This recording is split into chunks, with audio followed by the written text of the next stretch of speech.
जननीं शारदां देवीं रामकृष्ण जगद्गुरुं पादपद्मे तयो श्रुत्वा প্রণমামি মুহুর্মুহু। নমস্কার, শ্রী শ্রী মায়ের কথা গ্রন্থ পাঠে আপনাদের স্বাগত জানাই। ধারাবাহিক পাঠের আজ 52তম পর্ব। আমরা স্বামী অরূপানন্দ মহারাজের স্মৃতিকথা পাঠে ছিলাম। 1-2-12 উদ্বোধন। আজ রাত প্রায় 9:30টার সময় মায়ের নিকট গিয়াছি। সমস্ত দিন যাই নাই দেখিয়া মা জিজ্ঞাসা করিলেন, তুমি আজ কোথায় ছিলে? আমি নিচে হিসাব নিয়ে ব্যস্ত ছিলাম। মা প্রকাশ তাই বলছিল, যে ত্যাগ করেছে তার কি আর ওসব ভালো লাগে? ঠাকুরের মাইনে নিয়ে হিসাবে কি গোল ছিল, কম দিয়েছিল। আমি খাজাঞ্চিকে বলতে বলায় বললেন, ছি ছি, হিসাব করব? ঠাকুর এইটি আমাকে বলেছিলেন, যে তার নাম নেয় তার কোনো দুঃখ থাকে না। তা আবার তোমার শ্রী শ্রী মায়ের কথা। এটি তাঁর নিজ মুখের কথা। তাঁর ত্যাগই ছিল ভূষণ। 8-2-12 উদ্বোধন। ঠাকুরঘরের পাশের ঘরটির উত্তর ধারে মাদুর কিংবা কম্বল পাতিয়া দেওয়া হইত। মা সকালবেলা ওইখানটিতে অনেক সময় বসিতেন। কখনো একটু জপ করিতেন পূর্বমুখ হইয়া বসিয়া। আমরা যখন এই ঘরে মায়ের সঙ্গে কথাবার্তা বলিতাম তখন প্রায়ই এইখানে বসিতাম। আজও মা এই স্থানে বসিয়া আছেন। আমি, মা তুমি দক্ষিণেশ্বরে কতদিন ছিলে? মা, তা অনেক দিন ছিলাম। 16 বছরের সময় এসেছি। তদবধি বরাবর ছিলুম। মধ্যে মধ্যে বাড়ি যেতুম। রামলালের বিয়ের সময় গিছলুম। 2-3 বছর অন্তর যেতুম। আমি, একা থাকতে? মা, কখনো কখনো একা ছিলুম। আমার শাশুড়ি থাকতেন। মধ্যে মধ্যে গোলাপ, গৌরদাসী এরা সব থাকত। ওইটুকু ঘর, ওরই মধ্যে রান্না, থাকা, খাওয়া সব। ঠাকুরের রান্না হতো। প্রায়ই পেটের অসুখ ছিল কিনা কালির ভোগ সহ্য হতো না। অপর সব ভক্তদের রান্না হতো। লাটু ছিল। রামদত্তের সঙ্গে রাগারাগি করে এলো। ঠাকুর বললেন, এ ছেলেটি বেশ, ও তোমার ময়দা ঠেসে দেবে। দিন রাত রান্নাই হচ্ছে। এই হয়তো রামদত্ত এলো, গাড়ি থেকে নেমেই বলছে, আজ ছোলার ডাল আর রুটি খাবো। আমি শুনতে পেয়েই এখানে রান্না চাপিয়ে দিতুম। 3-4 সের ময়দার রুটি হতো। রাখাল থাকতো, তার জন্য প্রায়ই খিচুড়ি হতো। সুরেন মিত্তির মাসে মাসে ভক্ত সেবায় 10 টাকা করে দিত। বুড়ো গোপাল বাজার করত। নাচ, গান, কীর্তন, ভাব, সমাধি দিন রাতই চলছে। সামনে বাঁশের চ্যাটাইয়ের বেড়া দেওয়া ছিল, তাই ফুটো ফুটো করে দাঁড়িয়ে দেখতুম। তাই তো দাঁড়িয়ে দাঁড়িয়ে পায়ে বাত ধরে গেল। যদুর মা বলে একটি ঝি কিছুদিন ছিল। এক বুড়ি আসত, পূর্বে অসৎ ছিল, এখন বুড়ো হয়েছে, হরিনাম করে। একাটি একাটি তবুও আসছে। ওর সঙ্গে কথা কইতুম। একদিন ঠাকুর দেখে বললেন, ওটাকে এখানে কেন? আমি বললুম, ও এখন ভালো কথাই তো কয়, হরি কথা কয়, তাতে দোষ কি? মানুষের তো আর মনে সবসময় পূর্বভাব থাকে না। তিনি বললেন, ছি ছি, বেশ্যা, ওর সঙ্গে কি কথা? শত হোক রাম রাম, পাছে কুবুদ্ধি শিখায়, এই ভয়ে তিনি ওসব লোকেদের সঙ্গে কথাটি পর্যন্ত কইতে নিষেধ করতেন। এত করে আমাকে রক্ষা করতেন। কামারপুকুরে একজন তাকে দেখতে এসেছিল। লোকটা ভালো নয়। সে চলে যাবার পর ঠাকুর বললেন, ওরে দে দে, ওখানটার এক ঝোড়া মাটি ফেলে দে। কেউ ফেলতে না যাওয়ায় নিজেই কোদাল নিয়ে ঠন ঠন করে খানিকটা মাটি ফেলে দিয়ে তবে ছাড়লেন। বললেন, ওরা যেখানে বসে মাটি শুদ্ধ অশুদ্ধ হয়। বাঙাল দেশীয় দুর্গাচরণ আসত। তার কি গুরুভক্তিই ছিল।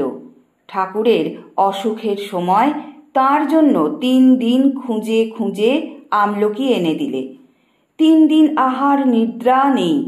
একবার শালপাতে প্রসাদ দিলুম বাগবাজারের গঙ্গার ধারের গুদামওয়ালা বাড়িতে। পাতা শুদ্ধ খেয়ে ফেললে। কালো শুকনো চেহারা, কেবল চোখ দুটি বড় আর উজ্জ্বল ছিল।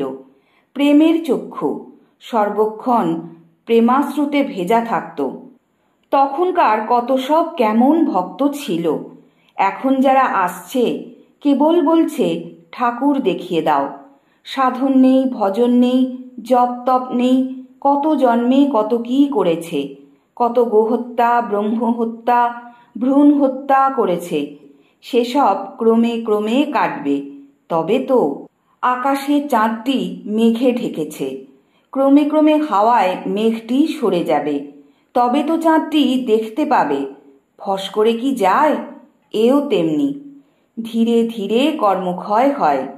ভগবান লাভ হলে ভেতরে ভেতরে তিনি জ্ঞান চৈতন্য দেন, নিজে জানতে পারে। 9/2/12 উদ্বোধন। গতরাত্রে গিরিশবাবু দেহত্যাগ করিয়াছেন। সেই প্রসঙ্গে জিজ্ঞাসা করিলাম, মা, যারা মৃত্যুর পূর্বে অজ্ঞান হয়ে দেহত্যাগ করে তাদের কি করে সদ্গতি হয়? মা, অজ্ঞান হবার পূর্বে যে চিন্তাটি ছিল, যে চিন্তাটি নিয়ে অজ্ঞান হয়েছে, সেই চিন্তাটি অনুসারে গতি হয়। আমি, হ্যাঁ, গিরিশবাবুও সন্ধ্যা 6টার একটু পরে যে জয় রামকৃষ্ণ চলো বলে শুলেন, তারপর আর তেমন চৈতন্য হয় নাই। এর খানিকক্ষণ আগে কেবল চলো চলো করছিলেন। একটু ধরো না রে বাপ এই সব। আমি বললুম, কি আপনি কেবল চলো চলো করছেন? আপনি এখন ঠাকুরের নাম করুন, যাতে ভালো হবেন। 2 আমি এই কথা বলাতে তিনি বললেন, তা কি আর আমি জানি না? আমি ভাবলুম, বাবা বুঝি ভেতরে ভেতরে হুঁশ রয়েছে। মা, যে চিন্তাটি নিয়ে অজ্ঞান হলো যেন ওই চিন্তাটিতে ডুবে রইল। সব তাঁর কাছ থেকে এসেছে, তাঁর কাছে চলে যাবে। কেউ তাঁর বাহু হতে, কেউ পা হতে, কেউ লোম হতে হয়েছে। সব তাঁর অঙ্গ অংশ। গৌরমা উপস্থিত ছিলেন। তিনি কথা প্রসঙ্গে বলিলেন, ঠাকুর আরও 2 বার আসবেন বলেছেন, একবার বাউল সেজে। মা, হ্যাঁ, ঠাকুর বলেছিলেন তোমার হুঁকোকলকে হাতে থাকবে। ভাঙা একটু পাথরের বাসন ঠাকুরের হাতে থাকবে। হয়তো ভাঙা কড়ায় রান্না হবে। যাচ্ছেন তো যাচ্ছেন, কোনো ভ্রুক্ষেপ নেই। লক্ষ্মী বলেছিল আমাকে তামাক কাটা করলেও আর আসছি না। তিনি হেসে বললেন, আমি যদি আসি তো থাকবে কোথা? প্রাণ টিকবে না। কলমির দল এক জায়গায় বসে টানলেই সব আসবে। বৃন্দাবনে রেল থেকে নামছি, ছেলেরা আগে নেমেছে। গোলাপ গাড়ি থেকে জিনিসপত্র নামিয়ে দিচ্ছে। লাটুর হুঁকো কলকেগুলো পড়েছিল, আমার হাতে দিয়েছে। লক্ষ্মী বলছে, এই তোমার হুঁকো কলকে ধরা হয়ে গেল। আমিও, ঠাকুর ঠাকুর, এই আমার হুঁকো কলকে ধরা হয়ে গেল বলে ধূপ করে মাটিতে ফেলে দিয়েছি। 21/2/12 উদ্বোধন। মায়ের ঘর। মা চৌকির পাশে নিচে বসিয়া। সকাল 7টা। স্বামী নির্ভয়ানন্দ দ্বারকাধাম গিয়াছেন। তিনি শ্রী শ্রী মাকে পত্র লিখিয়াছেন এবং গিরনারের দত্তাত্রেয়ের চাউল প্রসাদ উহার মধ্যে পাঠাইয়াছেন। মাকে দিলে মা বলিতেছেন, দত্তাত্রেয় কে? আমি, জড়ভরত দত্তাত্রেয় সেই ব্রহ্মর্ষি, ঈশ্বরকোটি। মা, যেমন ঠাকুরের ছেলেরা, এরা সব ঈশ্বরকোটি না? যোগিনকে অর্জুন বলতেন। স্বামীজিকে সপ্তর্ষি থেকে এনেছিলেন। বাবুরামকে নৈকস্য কুলীন বলতেন। নিরঞ্জন, পূর্ণ, রাখাল। আমি, বেলঘরিয়ার তারকবাবু। মা, হ্যাঁ, ভবনাথ। ভবনাথকে নরেন্দ্রের প্রকৃতি বলতেন। শরৎকে কিছু বলতেন? আমি, জানি নে, বলো না আর কে কি? মা, কি জানি, আর জানি নে। শরৎকে ঈশ্বরকোটি বলেননি। আমি, তুমি তো বলেছিলে শরৎ আর যোগিন, যোগানন্দ স্বামী, এ দুটি আমার অন্তরঙ্গ। আচ্ছা, ঈশ্বরকোটি কেউ কেউ সংসারে এমন হয়ে রয়েছে কেন, স্ত্রী পুত্র নিয়ে? মা: হ্যাঁ, পচে মরছে। পূর্ণকে জোর করে বিয়ে দিলে, বললে ঠাকুরের ওখানে গেলে ইট পাটকেল মেরে তার গাড়ি ভেঙে দেব যখন কলকাতায় আসবেন। আমি: বিয়েই নয় করলে, নাগমহাশয় তো বিয়ে করেছিলেন, এদের সব ছেলে পুলে সংসার। মা: হয়তো বাসনা ছিল, কি জানো, এই সৃষ্টির মধ্যে কত গোলমেলে ব্যাপার। ঠাকুর এটাকে দিয়ে সেটা করেন, হাড়ির মাকে নিয়ে তারির মা, এটাকে দিয়ে সেটা, কত কি। পরে বলিতেছেন, তা সংসার করলেও ঈশ্বরকোটি হতে পারে, তাতে দোষ কি? রাধুর অসুখ করিয়াছে, জ্বর ও বেদনা, মা সেজন্য বড় চিন্তিত। বলিতেছেন, আমি থাকতেই এর ভালো হলো না, তা এরপর কে আর ওকে দেখবে? তাহলে ও আর বাঁচবে কি? আমি: আর যে ভক্তের ভিড় সমস্ত দিন, তোমার আর একটুও বিশ্রাম নেই। মা: আমি তো ঠাকুরকে দিন রাতই বলি, ঠাকুর এসব কমিয়ে দাও, একটু বিশ্রাম পেতে দাও। তা হয় কই, যে কদিন আছি এমনই হবে। এখন সব চারদিকে প্রচার হয়ে পড়েছে কিনা, তাই এত লোক। ব্যাঙ্গালোরে বাপরে কত লোক, পথে রেল থেকে নামতে সব পুষ্পবৃষ্টি হতে লাগলো, এত উঁচু হয়ে গেল রাস্তা। ঠাকুরেরও শেষটায় কত লোক।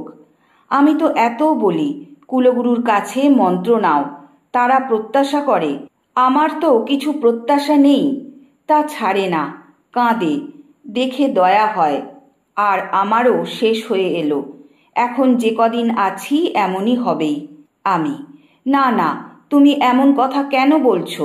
তোমার শরীর ভালো আছে, বিশেষ কোনো কষ্ট তো নেই, তবে কেন যেতে চাও?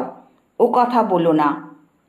এই সময়ে মায়ের মন কিছুদিন যাবৎ বড়ই উদাস ও বিষণ্ণ ছিল। নিচে গোলাপ মা কাহারও সহিত তর্ক করিতেছিলেন। মা জিজ্ঞাসা করিলেন, ওখানে কি তর্ক হচ্ছে আবার? আমি: গোলাপ মা কি বকছেন? মা: কথায় মত্ত হওয়া ভালো নয়, মন্দটাই ভেবে ভেবে দুঃখ পেতে হয়। গোলাপের সত্য কথা বলতে বলতে চক্ষুলজ্জা ভেঙে গেছে। আমি তো চক্ষুলজ্জা কিছুতেই ছাড়তে পারি না, অপ্রিয় বচন সত্য কদাপি না কয়। আর একদিনও গোলাপ মা এইরূপ একজনকে অপ্রিয় সত্য বলিয়াছিলেন। তাহাতে মা বলিলেন, ও কি গোলাপ, এ তোমার কিরকম স্বভাব হচ্ছে? দুপুরে একটা মাথা পাগলা লোক মায়ের কাছে আসিয়া ভারী গোলমাল করিয়াছিল। সেই কথায় মা বলিতেছিলেন, তিনি ঠাকুর কাউকে জানতেও দেননি, কত সাবধানে রেখেছিলেন, এখন আবার তেমনি বাজারে ঢাক পিটিয়ে দিয়েছে। মাস্টারই এরূপ করলে, যত কথা কথামৃতে ছাপিয়ে দিয়ে মাথা বিগড়ে দিয়েছে। গিরিশবাবু ঠাকুরের উপর ওই রকম জোর গালমন্দ করেছে কিনা, তাই ওরাও অমন করতে চাচ্ছে। আর কি কেবল এখানেই মন্ত্র নেওয়া? মঠে সব ছেলেরা আছে, তাদের কাছে মন্ত্র নিতে পারে না? তাদের কি শক্তি নেই? সবাই আমার কাছে পাঠিয়ে দিচ্ছে। আমি এমন কথা পর্যন্ত বলেছি যে কুলগুরু ত্যাগে মহাপাপ হয়, তবু ফিরবে না। আমি: তুমি যে মন্ত্র দাও সে তো ইচ্ছা করেই দাও। মা: দয়ায় মন্ত্র দিই, ছাড়ে না, কাঁদে, দেখে দয়া হয়, কৃপায় মন্ত্র দিই, নতুবা আমার কি লাভ? মন্ত্র দিলে তার পাপ গ্রহণ করতে হয়। ভাবি শরীরটা তো যাবেই, তবু এদের হোক। আজ পাঠের এখানেই বিশ্রাম। ওং যথাগ্নের দাহিকা শক্তি রামকৃষ্ণে স্থিতা হিয়া সর্ববিদ্যা স্বরূপাং তাং শারদাং প্রণমাম্যহম।